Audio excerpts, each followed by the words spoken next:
O chefe interino do ICE, a Autoridade de Imigração e Alfândega dos Estados Unidos, Todd Lyons, foi convocado por um juiz federal em Minnesota para explicar, em juízo, até sexta-feira, por que a agência não estaria cumprindo ordens judiciais.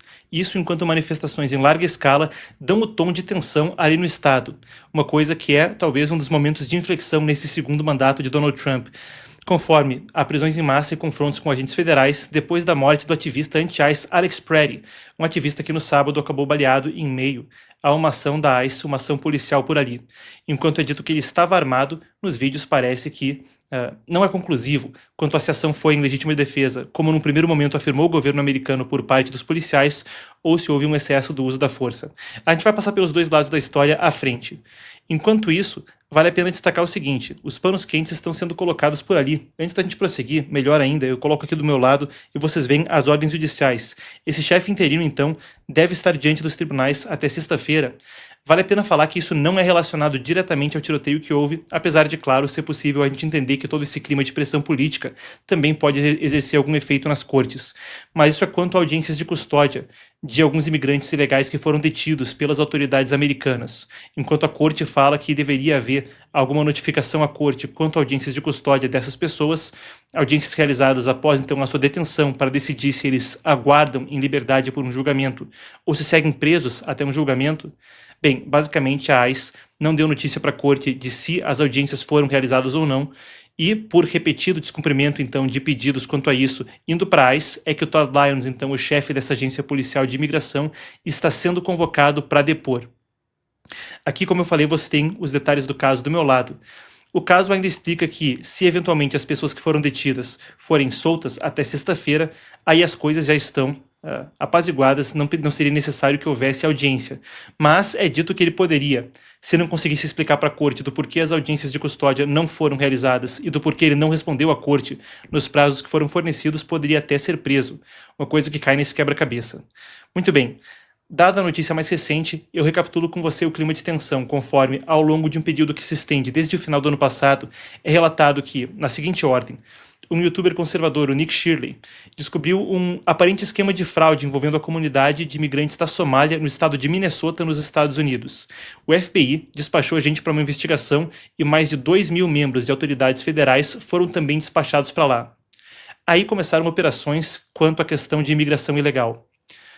Nesse entremeio, na sequência disso, desde o início do ano até agora, houve o seguinte: uma manifestante anti-ICE que parecia bloquear a rua com um carro posicionado na horizontal impedindo a passagem de viaturas policiais, acabou baleada num aparente confronto com a polícia. Os vídeos não são conclusivos e é um assunto divisivo, então por um lado se fala que ela estava tentando jogar o carro contra um policial, outro que ela estava tentando fugir e houve esse uso excessivo da força. A gente cobriu isso aqui anteriormente. Depois, no episódio onde um imigrante ilegal, um criminoso, acabou sendo baleado na perna enquanto combatia um policial da ICE, mas o caso também foi retratado pela imprensa como parte de um panorama gerando desgaste com o governo de Donald Trump. Agora um caso onde o vídeo é menos ambíguo e parece de fato que houve excesso de uso da força. Apesar disso, as imagens estão sendo revisadas e a investigação segue em curso, conforme os próprios protestos são também investigados pelo FBI, no sentido de poderem ser manifestações articuladas com financiamento de bilionários progressistas ou algum tipo de tom que pode ser em si mesmo ilegal. A gente vai desdobrar as complexidades dos protestos adiante. Agora, o que acontece ali é que o governador de Minnesota e o presidente americano falaram ontem, e o chefe da CBP, Customs and Border Patrol, a patrulha de fronteira dos Estados Unidos, uma parte da força federal que estava ali, deve sair do estado. Esse é outro dos desdobramentos. Você vê aqui do meu lado, então, a fala de Donald Trump, a publicação dele no Truth Social.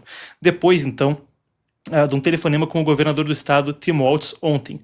Ele colocou aí o seguinte: o governador Tim Walz me telefonou para pedir que trabalhássemos juntos quanto a Minnesota. Foi um telefonema muito especial e nós, na verdade, parecemos estar na mesma sintonia. Eu falei para o governador Walz que eu gostaria que o Tom Homan ligasse para ele e que nós estamos olhando para todos e quaisquer criminosos que estejam por ali. O governador, de forma respeitosa, entendeu isso e eu estarei falando com ele no futuro próximo.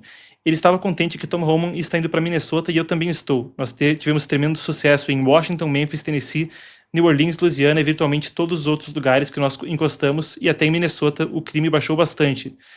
Mas tanto o governador Waltz quanto eu queremos fazer isso melhor. Um tom conciliatório, então, do presidente americano depois de muita tensão com Waltz, que foi candidato a vice na chapa de Kamala Harris. Pessoal, o vídeo já volta. Marcos aqui, recado importante. O que você está assistindo é um corte do programa Epoch News, que vai ao ar de segunda a quinta, sempre às 5 horas da tarde, aqui nesse canal. Inscreva-se e não perca nenhuma edição, nem as nossas coberturas especiais de eventos globais. Absolutamente imperdível. Mais uma coisa, hein? O link na descrição vai te colocar no newsletter O Panorama, o nosso newsletter gratuito de geopolítica, que vai sair da superficialidade e, assim como acontece aqui no canal, te colocar em contato com o mundo e a história. Epoch Times presente em 36 países, 23 idiomas, e você vem junto conosco nessa. Se inscreva. Agora parece ser parte de um acordo e a gente explica o que ele quer falar, o que ele quer dizer quando ele fala de Tom Homan indo para lá. As operações vinham sendo conduzidas com Kristi Noem, Wise, Todd Lyons e Greg Bovino, da CBP, à frente das operações. Esse trio de pessoas principalmente envolvido nisso, à frente da ICE e da Patrulha Fronteiriça, entre os mais de 2.000, então, agentes federais despachados para o Estado. Conforme a reação à crise foi má avaliada pelo governo americano, como, por exemplo, Kristi Noem falando, em primeira instância, que ele era uma pessoa perigosa, o manifestante que acabou morrendo em confronto com a polícia, que ele seria um potencial assassino, coisa dita por Stephen Miller, um conselheiro, e as imagens também repercutindo na mídia americana. A coisa, ao longo de segunda-feira e domingo, ficou com muito desgaste na imprensa americana para o presidente Donald Trump. Na sequência, veio a notícia de que Tom Homan, junto desse telefonema, estaria indo para lá e assumindo o controle das operações no solo. Agora, Tom Homan, relata-se na imprensa americana, tem uma postura diferente, priorizando a busca seletiva de criminosos mais perigosos, criminosos imigrantes ilegais com histórico de crimes, comparado a Kristi Noem, Todd Lyons e Greg Bovino, os que estavam operando em Minnesota, que favoreceriam uma abordagem de rondas ostensivas, de patrulha então em busca dos criminosos. O despacho de Tom Homan também é visto na imprensa americana como um acordo entre Donald Trump e o governador Tim Walz, explicando na seguinte lógica: muda-se o comando das operações, Greg Bovino, e já é relatado o que está acontecendo. O chefe da Patrulha Fronteiriça sai do Estado, a Patrulha Fronteiriça, parte das autoridades federais que estão ali, porque são várias agências, sai do Estado também, e aumenta-se a cooperação entre as organizações policiais de Minnesota e Minneapolis, então do município e do Estado, junto com as forças de segurança. Isso é o que se relata que está acontecendo até o momento, com uma mudança de estratégia quanto a Minnesota, talvez uma das crises que mais tenha gerado desgaste para o presidente americano até o momento.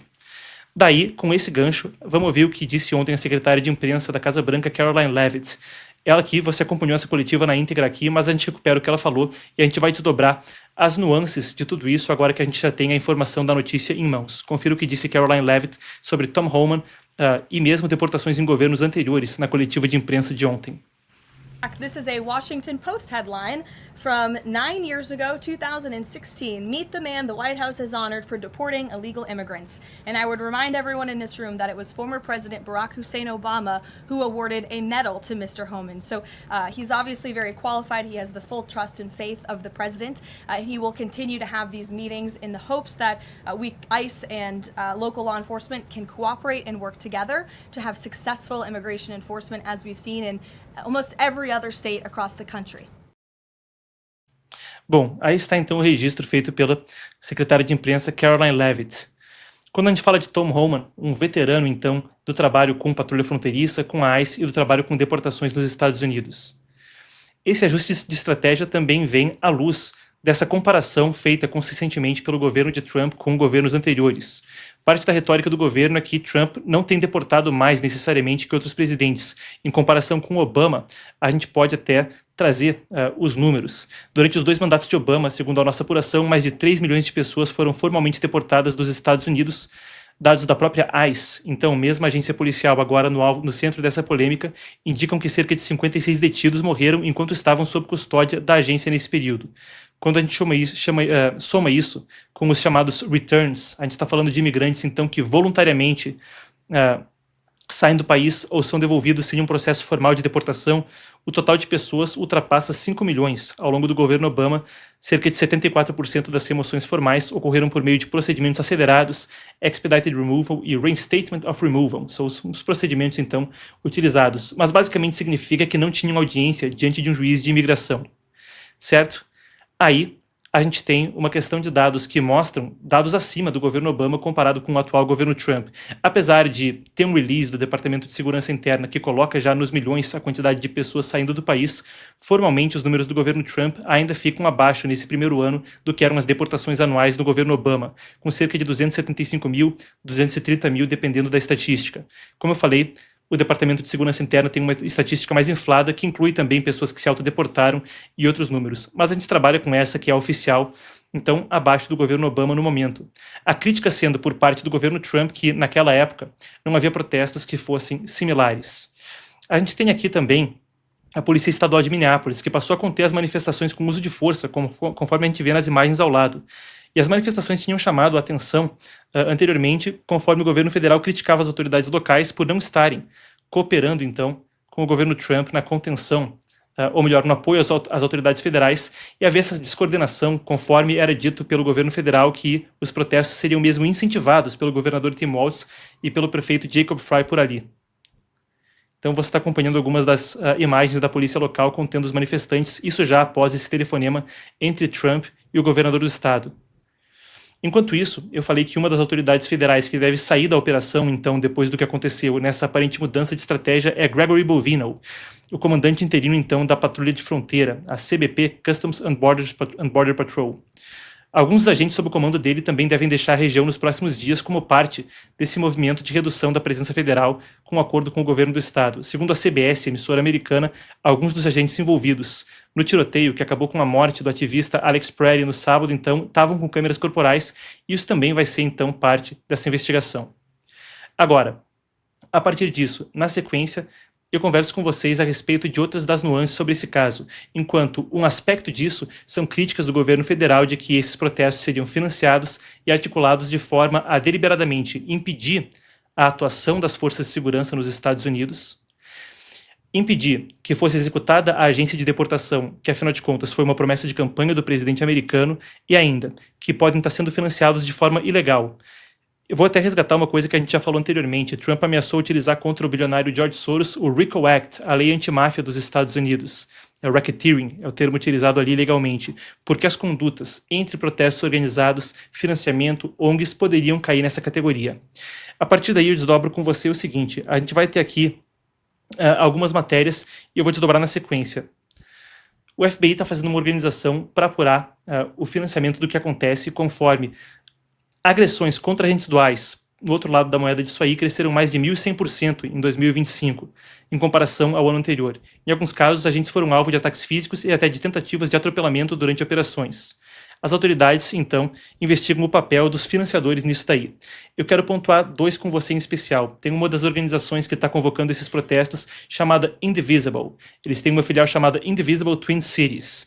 Aqui do lado a gente tem os dados públicos das Open Society Foundations. Então, aí vem o pessoal falar da teoria da conspiração, mas isso aqui é absolutamente verificável. Isso aqui são imagens públicas do site das Open Society Foundations, que são, afinal de contas, as organizações do bilionário progressista George Soros. E aí vocês veem coisa entre 2018, 2017 e 2023 na casa de 7 milhões de dólares, pelo menos, indo para esse grupo, o Indivisible.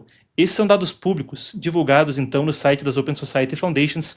Também pode-se apurar isso a partir de registros do imposto de renda, registros fiscais por ali. Indivisible, então, uma organização de extrema esquerda ali, que recebeu esse dinheiro anteriormente do bilionário progressista e da sua rede de organizações. Mas não para por aí. Outra das questões que fica na mira de congressistas e do FBI na sequência das investigações também passa pelo People's Forum. People's Forum, Fórum Popular, é basicamente uma organização que também está envolvida nisso. Outros grupos, a gente pode falar do Party for Socialism and Liberation, Partido pelo Socialismo e Libertação. Redes locais também associadas a uma organização chamada Sunrise Movement. É parte de uma sopa de letrinhas, uma série de nomes que eu cito aqui, mas que também compõe esse esquema onde existe o financiamento de grandes fundações progressistas. A gente citou agora há pouco a Open Society Foundations, mas quando a gente fala a Indivisible, uma das organizações, quando a gente fala de outras, People's Forum, por exemplo, a gente pode citar, e aqui a gente tem até uma investigação sobre isso, da matriz americana da Epoch Times. A gente deve ter aqui as imagens, vocês conferem então a reportagem ao meu lado, que falam também sobre outros bilionários do tipo também financiando isso. Neville Royce Singham, um deles, um bilionário altamente alinhado com Pequim, que também está envolvido na situação. Então, Fica aí uma nuance a respeito da questão e os dois lados disso conforme se, por um lado, existe desgaste para o governo americano, mesmo com um dos chefes aí da questão sendo chamado para depor até sexta-feira sob risco de prisão, existe um outro lado da moeda onde se investiga isso com base no que pode estar acontecendo, quais foram as organizações que convocaram esses protestos e estariam elas de alguma forma se articulando, financiadas por terceiros para obstruir a justiça. A gente aguarda o resultado das investigações, mas para concluir o bloco também vale a pena trazer alguns dados à tona.